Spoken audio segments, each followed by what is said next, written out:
স্বীকারোক্তি দাও, তোমাদেরকে কিচ্ছু বলবে না, শুধু তোমরা স্বীকার করো যে তোমরা সেদিন কি কি করেছো আমার সন্তানের সাথে। 29 বছর ধরে এক দুঃখিনী মায়ের আত্মনাদ, এটা মায়ের সাথে আমাদের আত্মনাদ। আমরা এইভাবে রাস্তায় নামি নাই, কোমর বেঁধে রাস্তায় নেমেছি। আর ডন তো বলছে যে ঘটনার দিন উনি বগুড়ায় খিচুড়ি হ্যাঁ, খাচ্ছিলেন। খিচুড়ি খাচ্ছিলেন উনি। আবার শাহরান ভাই ওনাকে ফোন দিয়েছে, ডন ভাই কোথায়, এত ঘটনা ঘটলো। উনি কি বলছে জানেন, উনি নাকি রিয়াতে হরতালের জন্য আসতে পারে নাই। শুক্রবারে কি কোনোদিন হরতাল থাকে? এখানে সবাই জানে সালমান শাহ শুক্রবারে খুন হয়েছে। শুক্রবারে কি কোনো হরতাল থাকে? হরতাল নাই, দিনে ছিল, রাতে কি ছিল? উনি তো সিলেটে গিয়ে জানাজারে অংশগ্রহণ করতে পারতো, এমনকি দাফনের সময় থাকতে পারতো। ডন কখনোই ছিল না। ডন সালমান শাহ হত্যা করার পরে ডন কখনো সালমান শাহর পক্ষে কথা বলে নাই।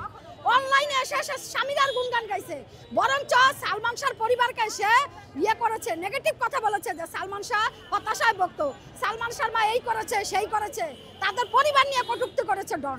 এখন ডন বিপদে পড়ে বলতেছে she is part of my life. Salman Shah তার কিভাবে পার্ট অফ মাই লাইফ বলে?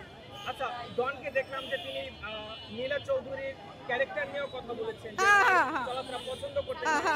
এই ব্যাপারটা আসলে কি বলবেন? সালমান শাহ যখন সিনেমা জগতে পা দেয়, প্রবেশ করে নাটকে, বাংলা নাটকে, সিনেমায় গান, সালমান শাহ প্রথম গানও গাইতো, তখন আমার মা নীলা চৌধুরী সংসদ সদস্য নেত্রী। তখন সারা বাংলাদেশের মানুষ পত্রিকায় নীলা চৌধুরী ছবি আসতো। এরশাদের পত্রিকা খুললেই দেখা যেত একমাত্র নীলা চৌধুরী সংসদ সদস্য আসলে। তখনকার সময়ে সালমান ভাইকে কে কিভাবে চিনতো? নীলা চৌধুরীর পরিচয় চিনতো সালমান শাহকে। আর নীলা চৌধুরীর গর্ভ থেকে সালমান শাহ জন্ম হয়েছে। মা ছাড়া কি কোনোদিন ছেলে আলাদা করা যায়? কোনোদিন শুনছেন আপনার মা থেকে আপনি আলাদা?